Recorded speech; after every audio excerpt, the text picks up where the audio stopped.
بسم اللہ الرحمن الرحیم۔ اللہ کا شکر ادا کیجئے کہ آپ کو 8 جون کو سجدہ شکر بجا لانے کا موقع ملنے والا ہے اور مسجدوں میں عام مسلمانوں کو نماز پڑھنے کی اجازت ملنے والی ہے۔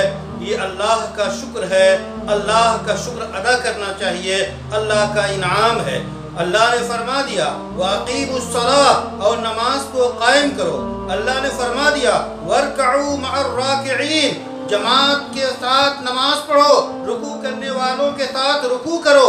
جماعت جیسا اہم مسئلہ کہ جو اس کے فضائل ہیں اور جو اس کی حقیقت ہے، ہمیں اس سے آشنا ہونا چاہیے اور شوق ذوق کے ساتھ مسجدوں میں نماز ادا کرنا چاہیے۔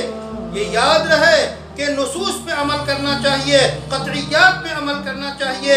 جماعت جیسی مسجد میں حاضری جیسی فضیلت کو حاصل کرنے کی کوشش کرنی چاہیے، اور ایسے موقع پہ جیسے مواقع ہوں، جیسے حالات ہوں، جیسی ضرورت ہو، اس کے مطابق نماز ادا کی جائے۔ جبکہ ایک مسجد میں حالات کے تحت کئی بار جمعہ ادا کیا جا سکتا ہے، کئی بار جماعتیں ادا کی جا سکتی ہیں۔ اس لیے ایسے مسئلے کے اندر خیر کے پہلو کو تلاش کرنا چاہیے اور صرف ظن و تخمین، خیال اور اندیشوں کو نظر انداز کرنا چاہیے۔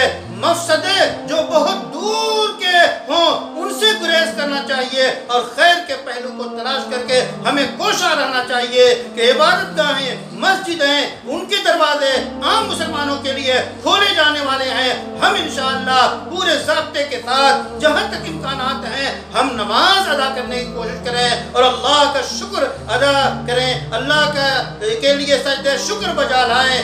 اللہ تعالی ہمیں توفیق دے کہ اللہ نے مسجدوں کو صرف اور صرف اپنی عبادت کے لیے بنایا ہے۔ وَأَنَّ الْمَسَاجِدَ لِلَّهِ فَلَا تَدْعُوا مَعَ اللَّهِ أَحَدًا مسجدیں تو بس اللہ ہی کی ہیں، اللہ کے علاوہ کسی کی عبادت نہ کرو۔ ہم سجدہ ریز ہونے والے ہیں مسجدوں میں جماعتوں کے ساتھ۔ اللہ خیر کی توفیق عطا فرمائے اور ہر شر سے، ہر بیماری سے اور مہلک بیماری جو وبائی بیماری پورے عالم کو اپنے جلب میں لیے ہوئے ہے، اس سے اللہ ہماری حفاظت فرمائے، عافیت عطا فرمائے، سجدہ کرنے والا، رکوع کرنے والا، عبادت گزار بنائے۔ ربنا تقبل منا انک انت السمیع العلیم وتب علینا انک انت التواب الرحیم۔ محمد ارشد فاروقی دیوبند۔